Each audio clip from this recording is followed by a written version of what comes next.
ছ্যাঁকা অনেকবার খেয়েছি, তবুও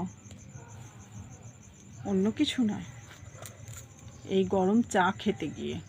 বুঝেছ? নমস্কার বন্ধুরা, আমি সবিতা সরকার। অনেক দিন পর আমি পোস্ট করছি, কারণ মেয়ের পরীক্ষা ছিল, ফাইনাল পরীক্ষা।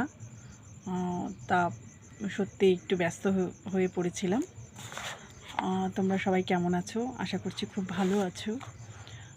আজই পরীক্ষা শেষ হলো, আজ থেকে আবার পোস্ট শুরু করলাম। তোমরা আমার সঙ্গে থেকো। আর কি বলবো, এই পরীক্ষা মোটামুটি হয়েছে, দেখা যাক, এখন রেজাল্টের অপেক্ষায় আছি।